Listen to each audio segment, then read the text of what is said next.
Kimberly. I'm the host of Hard Facts, and I bring you the biggest stories driving conversation every weekday here on 95.1 Nigeria Info Hard Fact Show. I love to get your opinion and conjectures, but the facts you cannot dispute here on Hard Facts. Join me and let's talk.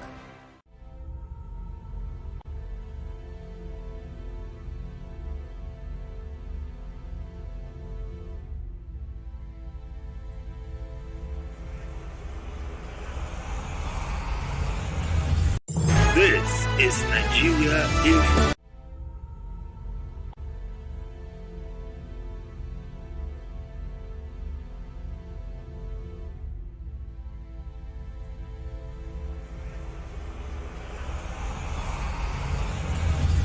This is Nigeria Info. Seated and patiently waiting, but the thing is, I had a run-in with the road safety people. I think it's road safety, yeah. Road safety of yeah.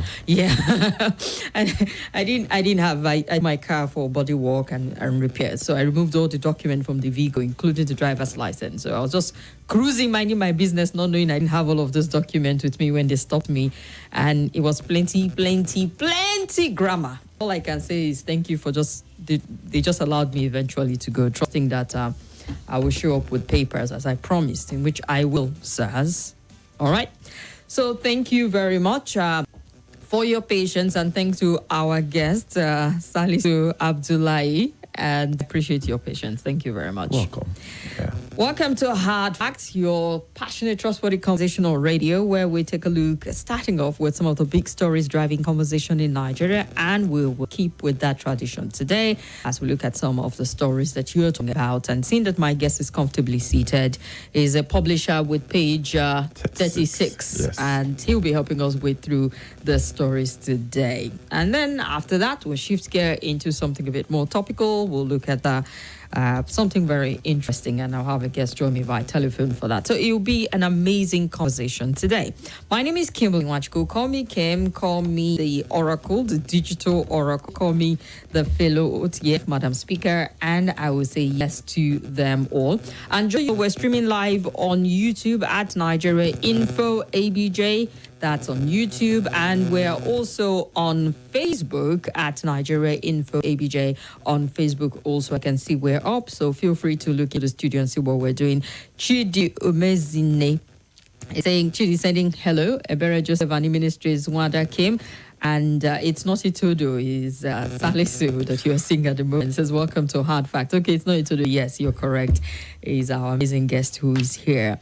All right. Thank you very much. Good to know that you're all with us. So let's start off with one of the stories that got people talking. And let's just start with your opinion here, looking at unemployment rate, which is a problem we've not just been able to manage. We've not been able to drive down the figure of the unemployed in the country. And we know it's also multidimensional when we're talking about unemployment. We're looking at also underemployment here. So this report is saying that Nigeria, apparently the figure is in good, to hit 41% in 2020. KPMG report. They stated that the Nigerian unemployment rate has increased to 37.7% in 2022 and further rise to about 40.6% due to the continuing inflow of job seekers into the job market. The multinational consulting firm, in a new release report, KPMG Global Outlook report, said unemployment will continue to be challenged due to the slower than required economic growth, the inability of the economy to absorb the 4 to 5 million new entrants into the Nigerian job market every single year. So it's expected to become a major challenge in 2023 due to the limited investment by the private sector. Also, they stated low industrialization, slower than required economic growth, and consequently the inability of the economy to absorb the number of young people we inject into the market every single year. And this is really not a report that one should take lying down. This is really, really very bad. Like, this is really, really bad. You know, and the fact that we have a lot of graduates in Nigeria, You know, a lot of people waste their time going to schools. You know, you pay a lot for It's a school waste of fees. time. It's a waste of time if there's this high rate of unemployment. You know, it's not really supposed to be a waste of time there. When you suffer to go through the process, you know, you spend more to go through the process, you learn, you gain knowledge, you become an expert. Yeah. You know, then you have nowhere to practice, you have nowhere to function, you have nowhere to really impact. It becomes really frustrating, you know. So, and they talk about diversification of the economy. Yeah. That's not something we have actually put in Succeeded so in much doing. work in, rather than we talk more about it than put in action, you know, into the diversification of the economy kind of thing. You know, so hopefully what we can just say right now, because we're expecting a new government, whatever way it's going to be, we hope that they take more action. You know, we hope that they pay more attention to the youths.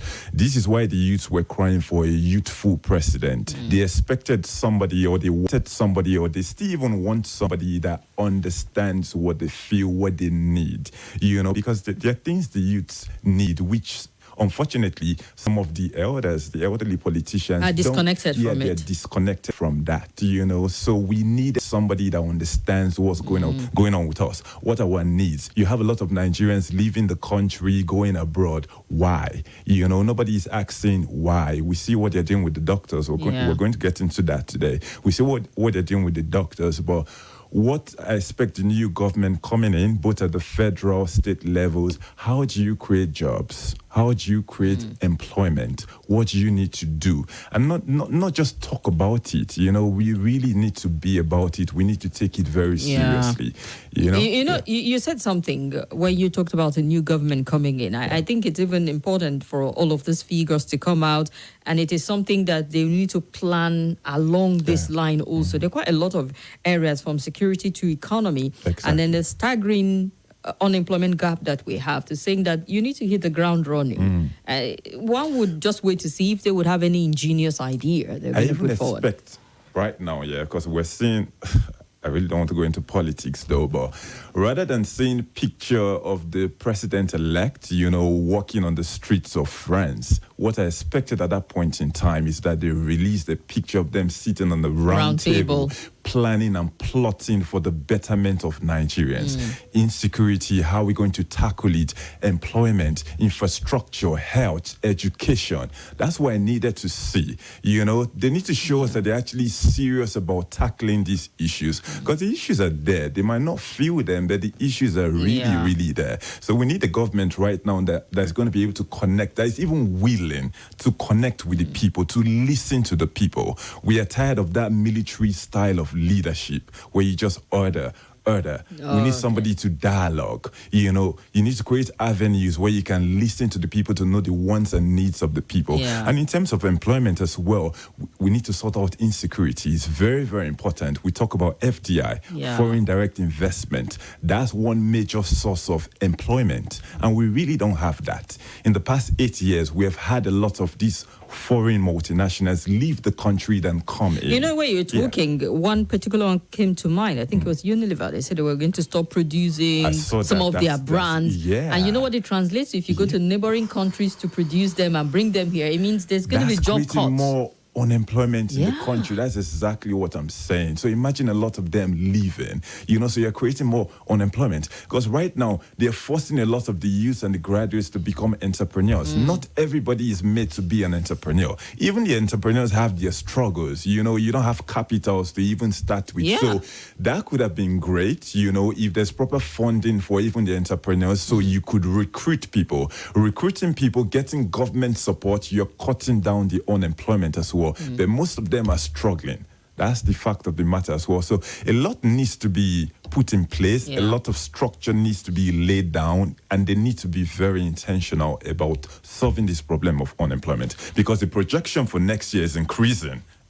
I wonder why. Well, it's not rocket science. If you don't address it, it continues to power. You continue to churn out more people. We haven't resolved the issue of power. It's still a lingering problem that we've not been able to deal with. And then you did touch about entrepreneurs. How do you want businesses to thrive and flourish in an environment where when they talk about enabling environment, a lot of obstacles that they have to surmount in doing business. And a lot of people, we're having a conversation sometime back and said a lot of people are out on the street and they're all makeup artists, not because they want to, because they want to. You know, the space is limited in which what you can do if you don't have the capital and a few things to actually start it up. So we'll keep our fingers crossed and hope to God that the new government coming in. We hope that they put in work and do what they're supposed to do. You know, at this point, because everything about Nigeria is prayer point now, because you can only just hope that something would give and something would be a lot different. A lot of people will tell you, okay, Bola Ahmed Tinubu did this, it's that, he built Lagos, he did that. They were all political speak. They were all campaign talks. They were the rhetorics. It's left for us to see if he can actually replicate some of the things, the grand things they've tied to him in Lagos, either real or imaginary, at the federal level. And seeing that there are young people, I mean, if you look at the movement that was vehemently opposed to, you know, the ruling party, young people, the demographic. So to get young people to even buy into whatever policy means that you need to keep them positively engaged for those who are in between jobs at this moment. I don't think he even necessarily needs to even get the young people. Okay. I think the way he moves, you know, if it becomes beneficial to the young people, they will automatically blend in and support, you know. So I don't think this is a time where you have to call young people to support you. Let your action do the speaking. You know, let's talk more action. Let's see what you're doing. Let's see the things that you're putting in place. You know, a lot of people talk about what he did in Lagos very long time ago, you know. We might want to care about that, but a lot of people don't care about the past. We're in the future right now, you know, and you've done... And the challenges are a lot different. Yeah, there are a lot of challenges as well. And I'm not really seeing anything, you know, that is really concrete to say that, oh, in terms of insecurity, these are their laid plans. In terms of unemployment, these are how we plan to move, you know. Rather, we're just the same propagandas and insults everywhere on the internet, which is still very disappointing, to be honest. It really is, even at this point in time when you think, well, campaigns are over, election is done and dusted, but we're still pretty much grappling with some of these issues. All right, we're touched on the story of unemployment, and KPMG is saying the numbers are not looking pretty for Nigeria. I know that Population Commission is about to carry out a census. I'm sure they'll be able to also disaggregate in terms of population density to looking at the demographic, young people, what we need to focus on, the schools and all of that. But any country where unemployment continue to increase this magnitude, it's calling for a problem. And you know, when we talked about insecurity, I was following the papers today, and I was really shocked at the number of kidnapping-related reports that we had in the news. Crazy. Like, it just feels like, are we seeing an upsurge? When we had the cash crunch, everything was quiet. Yeah, it was quiet. And then it just feels like... Was it really quiet, or was the media quiet about it? Yes. I will not argue with you on that, because I was having a conversation with someone when we were talking about the election. I said, oh, there was no kidnapping, cash crunch and all of that. I saw a lot of that as well. We were following Wike and his boy band. Yes. We were talking about a lot of things happening and not reporting things were that. going on behind the scene. That's the truth of the matter. Yeah. Well, we'll get to that, though. We'll get to that. All right, let's look at another story. And this is one that has got Nigerians talking for days. And I'm sure until either we see the bill gathering dust on a shelf or it sees the light of day, it would generate tons of reactions. And this time around, the Nigerian Association of Resident Doctors says it will strongly resist plans to enslave doctors in the country. The association was reacting to a proposed bill which seeks to amend the Medical and Dental Practitioners Act 2004 to address the brain drain in the health sector. Sponsored by Ganiyu Johnson, APC lawmaker from Lagos, the bill mandates Nigerian-trained medical and dental professionals to practice for 5 years before getting full license. The association, in a communique after a meeting of its National Officers Committee, said it agreed with lawmaker about the danger of brain drain in the health sector. However, described the bill as obnoxious and modern-day slavery. The resident doctor therefore called on the House of Representatives to dismiss the bill immediately. The extended NOC observed with shock and disappointment the infuriating attempt by Ganiu Abiodun Johnson and the House of Representatives to enslave Nigerian trained medical doctors for 5 years post-graduation before they can be issued full practicing licenses or allowed to travel abroad if they so wish. And they admonished the House of Rep that the obnoxious bill as sponsored by this gentleman is a clear definition of modern-day slavery and not in keeping with anything civil, and so should be thrown away at the point. The House, however, agreed with him on the palpable danger of the current menace of brain drain in the health sector and promised to work with the government to reverse the trend when the government is ready to come up with genuine solution to the problem. So they're saying this is modern day slavery. We recognize there's a major case of brain drain. Yes. I mean, I was talking with a friend and I shared it on air yesterday where they had an emergency from one hospital to the other. It was so obvious that we didn't have enough hands. If you're looking at the ratio of doctors, patients, even health workers generally, the nurses are also leaving in their numbers in the country. So you would think that any country would want to at least be proactive enough to say what can we do to addressing this? But is this the way to address it? That's what I was thinking about as well. When there's a problem and you have genuine leadership, you're supposed to figure out why is this happening. I think our leaders, that's what I was praying, that in this election we actually could elect genuine, honest leaders. There's something about a genuine and honest leader. You know, somebody that will tell themselves the truth and not cover the truth with a lie in the face of the obvious truth. You know, from 2020, during the pandemic to now, we had a lot of doctors, medical professionals, radiologists, pharmacists, nurses leave the country. Why? There's a reason they left. During that period as well, we saw the doctors go on several strikes. They asked for an increase in their hazard allowance. I think the hazard allowance was like 5,000 naira, There were basic things they asked for. During the COVID, they asked for those protective gears and whatnot. You know, they asked for like basic things. You know, so as a serious government, as a serious leadership, you know, when you have a very vital sector like the health sector, you know, you have the practitioners actually leaving the country. They didn't just leave, first of all, they demanded for things, you refused to do them. Are you telling yourself the truth right now? You know, right now, instead of looking for practical solutions, what are the practical solutions? They want better pay. They want better welfare packages. Why can't we figure out a way to actually address this rather than now going to the easy? We have this dictatorship mentality in this, our so-called democracy. You know, now you want to pass a law that will force them to remain here for 5 years. How is that addressing the issue? Because at the end of the day, you do not even want medical practitioners that will actually be on the job, that they are forced to be there, and they don't function at their maximum. You know, so why not give them attractive packages? Can we not afford it? You know, how about you funding or even assisting the private, you know, medical practitioners, you know, whatever, so that they can be able to stay? Because at the end of the day, these guys are looking for better life. That's just it. Everyone is looking for greater life. They're looking for, where can I already have the talent and I'm an amazing doctor, and these other countries are letting me know that, oh, if I come here, you're going to treat me like this, you're going to pay me like this, then I will leave. You know, so I think if the country offered them better pay, listens to them, dialogue with them, you know, give them better welfare packages, I don't think any doctor or medical professional is going anywhere. And just to jump on what you said, because if you're looking at the fact that even in countries like the UK, they're also having a challenge with health workers wanting to migrate to, you know, perhaps other East Asia, European country, Canada, where there's always a movement of people to where it's better. Exactly. But, you know, I've been following theirs with interest to see, as we speak, their nurses are embarking on a strike. They say you have to pay us better. So it'll be interesting to see if the country will now say, okay, you are not allowed to move, you are not allowed to strike because you have issues that we've not.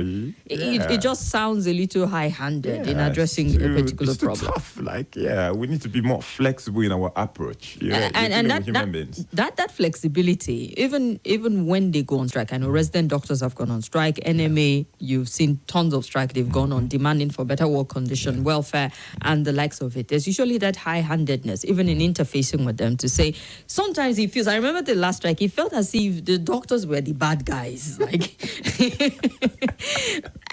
these are people who went through medical school. If you think it's easy, go write JAM and scale through. Exactly. And I think even with the doctors, because I had a doctor friend, and sometimes with these associations, they have allegedly, they have problems with the leadership sometimes. So sometimes the entire body might have a particular say that we want this, we want that. Yeah. Then the leadership goes to meet with the federal government, and wherever happens behind the scene happens behind the scene, and you find them calling off the strike, and they have not resolved the issues. So you have to look at that very suspiciously. So we need to really care for our labor in Nigeria, genuinely. Also, to touch on one aspect that I've heard a lot of people who support, the supporters of this bill, to saying, it should fly. We need to restrain our medical doctors or from leaving the country, based on the fact that they argue that it is subsidized in the country compared to, a lot of them would bring the argument of what it takes to even acquire higher education in certain countries where you have to get student loan. Some people, years after graduation, you're still trying to pay your student loan. Yeah. And say, okay, Nigeria is a lot cheaper. I would have to talk with the right people to know how cheap is cheap, because you have to contextualize everything. If you're saying it's subsidized to meet the Nigerian state and what is provided for. And I'm sure every country has it. But even in looking and interrogating, how cheap is it? Because those who are schooling in the private universities would not understand what you're talking about subsidy. If you hear what they pay in a semester to read medicine, and then some of them are even removed from medicine and put in another department after the first or second year if they're not meeting up, because the standard is pretty high. So it's something to look at also, to saying, is it, if we could interrogate maybe a bit more subsidizing at the academic level, would it even change anything? It's just the welfare at this point that they're asking for. Yeah, at the end, it's not. I don't think like the guys that actually go to medical school, I don't think they mind like going there. They figure out how to go through the process, because they go through the process themselves. They have to pay their school fees themselves. We don't have any loan here like they have in the UK or whatnot.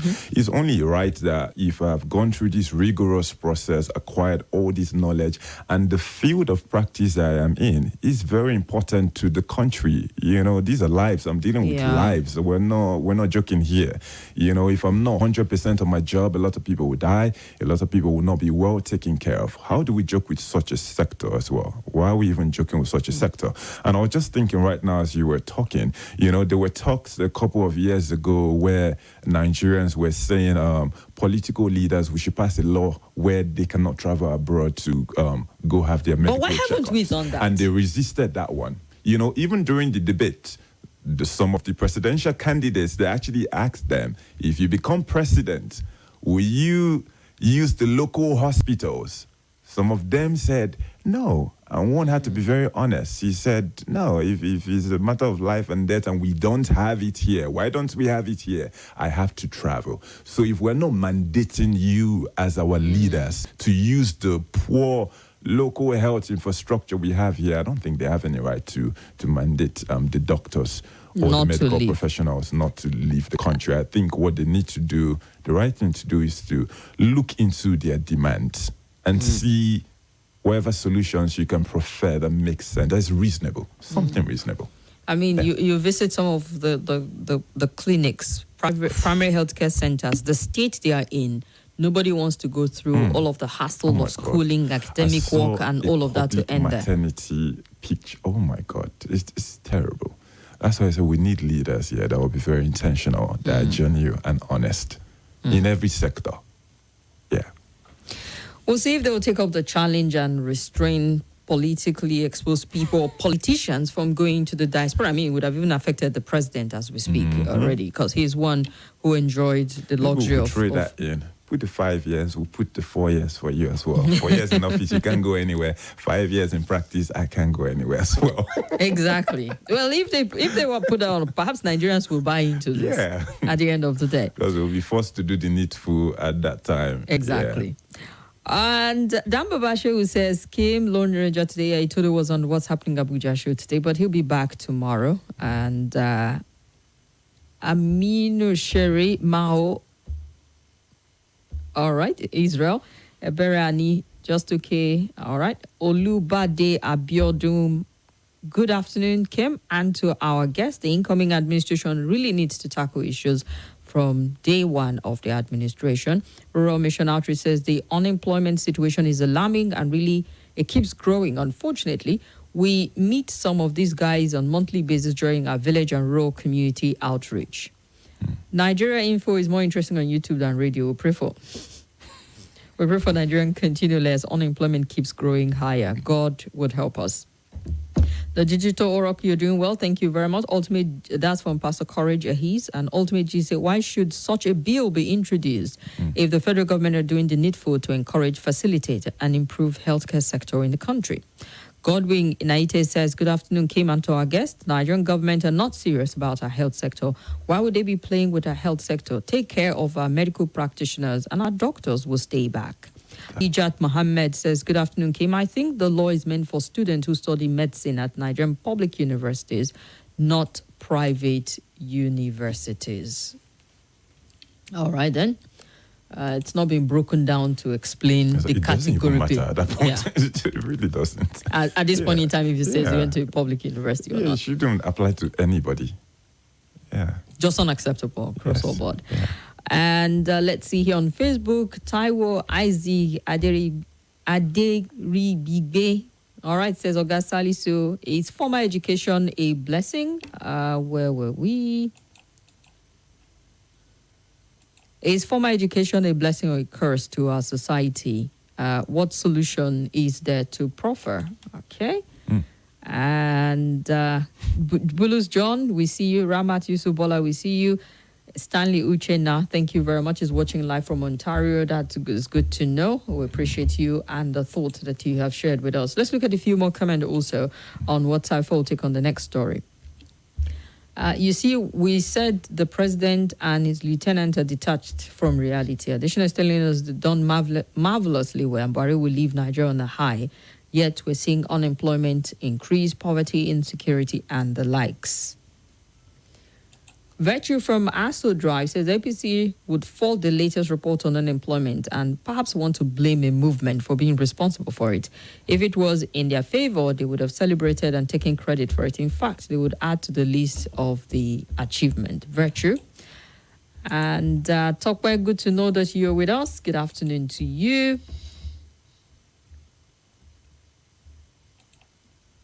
My major problem so far with the present administration is their silence and refusal to admit that we have a problem, and their effort is not yielding the corresponding result. This is not just about by talking about it, but the body language does not reflect that we are aware of the retrogression. God bless our guest, and God bless Nigeria. John from Niger State.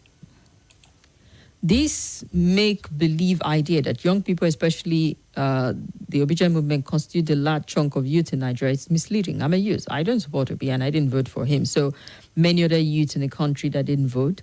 Many young people voted for Kwankwaso Atiku and Tinubu. And from the results of the election, 15.5 million voted, majority of them being young.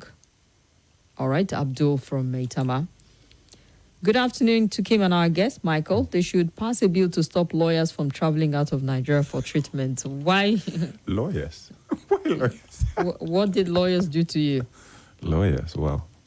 Please remind the legislators and executive to enact a law that will stop them and their cronies from going on medical tourism till they vacate office before passing this new law on medical workers. Abbas from Wuse. And you know, I've heard a lot of people say that if they can take up that challenge, perhaps it will even the floor. If you don't have confidence, I mean, we have Senator Kwerimadu, who is chilling behind bars somewhere in London at the moment because he chose there over Nigeria. And people are saying, can't you do a kidney or heart transplant or whatever?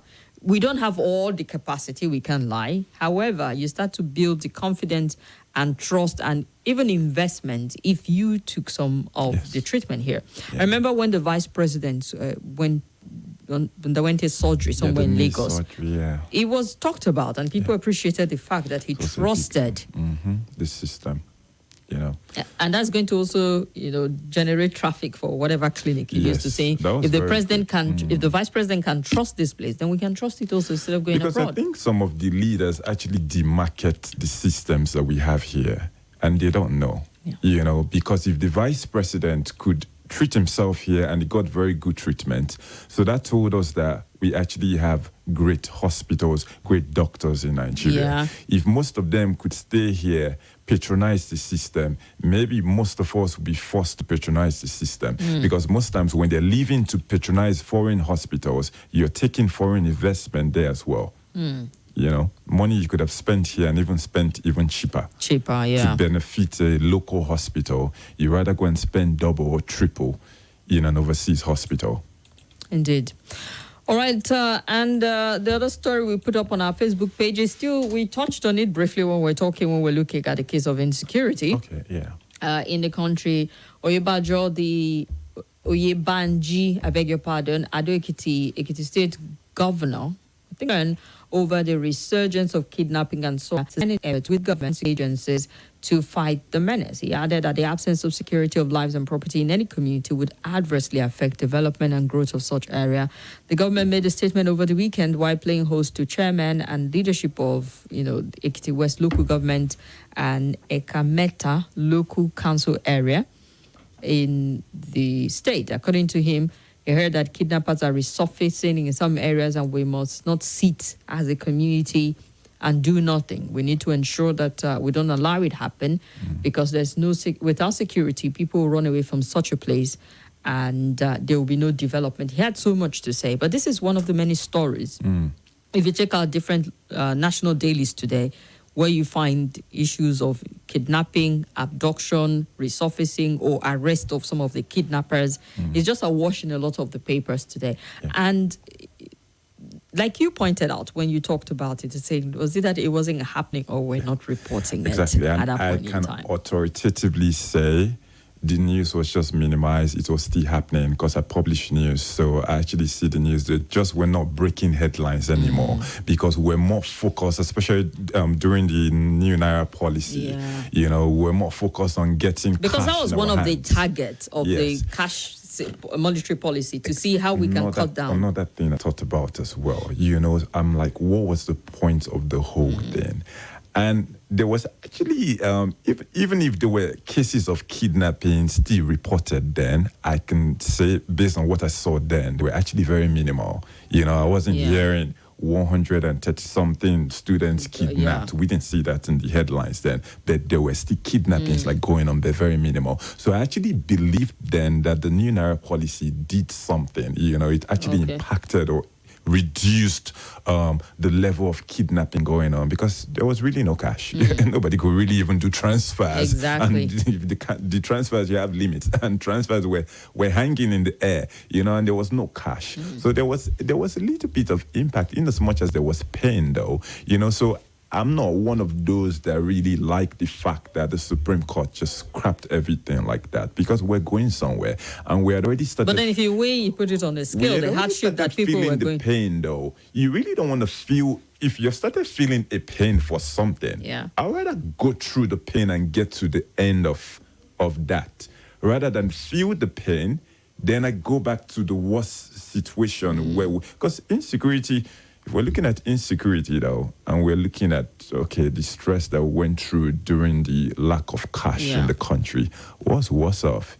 You don't want to be kidnapped. You don't want to be killed. You don't want your family members to be kidnapped. You don't want them to be killed. Insecurity is very serious, and we need to take it very seriously. And most times, when you don't have family members involved or you have not been personally involved, being a victim, you easily play with it. But it's actually very serious. Families have lost loved ones. They're losing more right now, and they're kidnapped. We don't talk about the trauma that people go through when you get kidnapped and you're actually released. So it's the insecurity never really left, but it actually minimized. But that's just one period. dimension of the insecurity we're grappling with, the kidnapping for ransom. And then there's still violent attacks that happen for God knows whatever reason, or what comes to mind because on Easter they were talking about how they reopened and there was a massive turnout, and you can see the length of time it took for that place to be reopened, and there is no guarantee about people being arrested. Yes, some arrests have been made. I recall after the Kuje jailbreak, they said they found one who was linked to something. Did you get the update on the Kuje No update jailbreak? on that. A lot of them are still on the run. Exactly. We never really get to the root of these matters. Very, very sad. And those are criminals at large. Very Even dangerous those who for the society. carried out this heinous attack on the Owo church, how many of them on record? Yes, sir. So it just feels as if there's just so much going on. And when people So talk much about going setting on. agenda for the next government coming in, it's a tall order. I really don't envy the next government coming I in. really because don't. That's why I really didn't want anybody just coming on the basis of it's my turn. Yeah. You know, there's a lot of work to do. If you look at it, though, when we see the volume of work you have to do, people are supposed to be running away from that office, not I know, wanting to go right? there, like, especially if you intend to work. But talking about the Owo massacre thing, I'm like, Nigerians, we are bold, you know, to Also- go back to the church.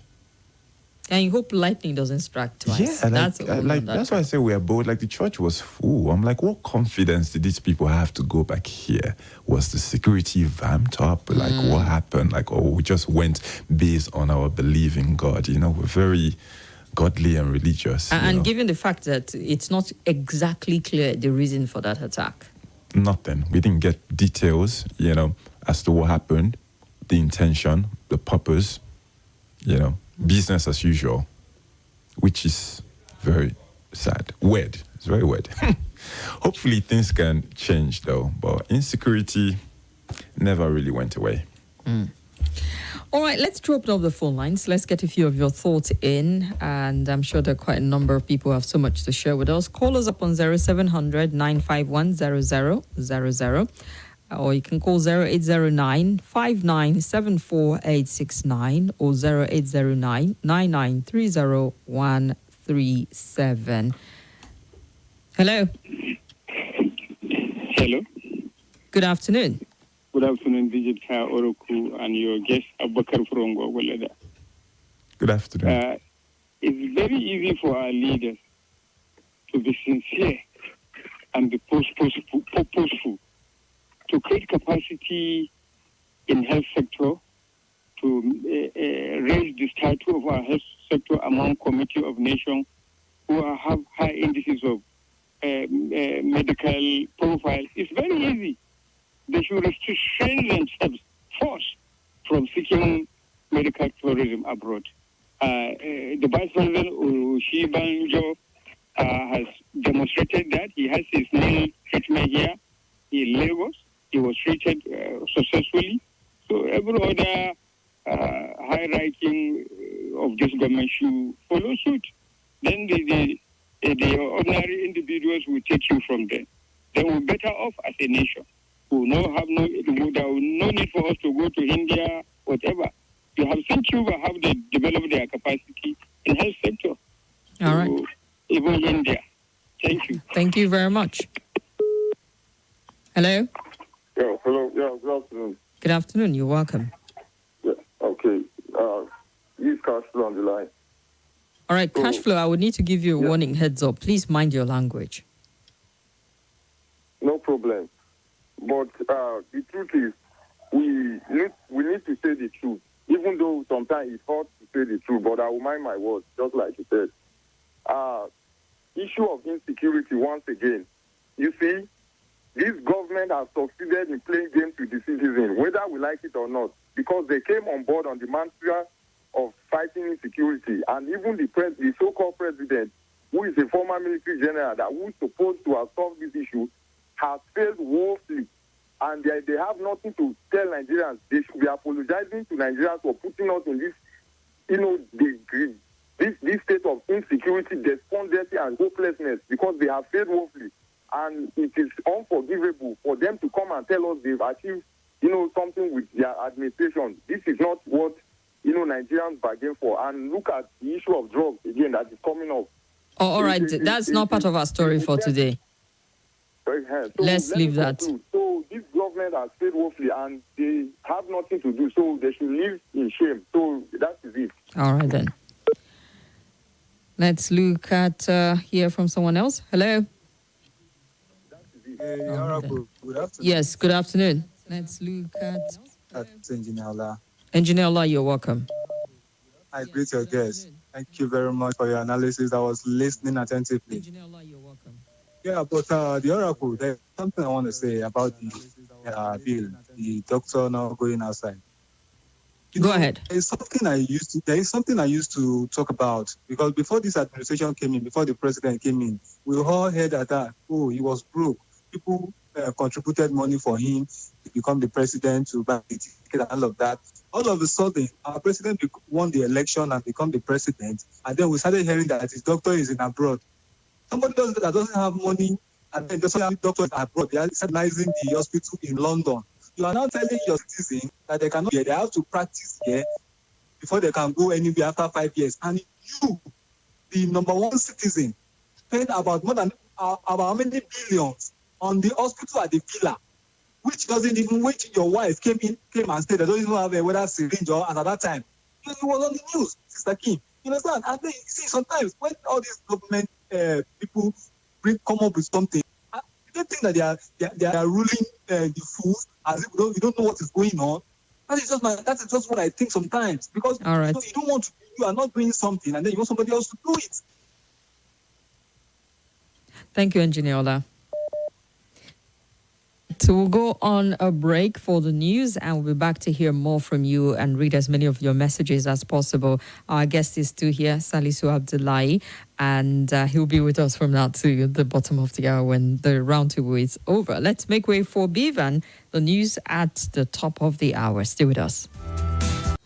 Hello, my name is Kimberly Nwachukwu. I'm the host of Hard Facts, and I bring you the biggest stories driving conversation every weekday here on 95.1 Nigeria Info Hard Fact Show. I love to get your opinion and conjectures, but the facts you cannot dispute here on Hard Facts.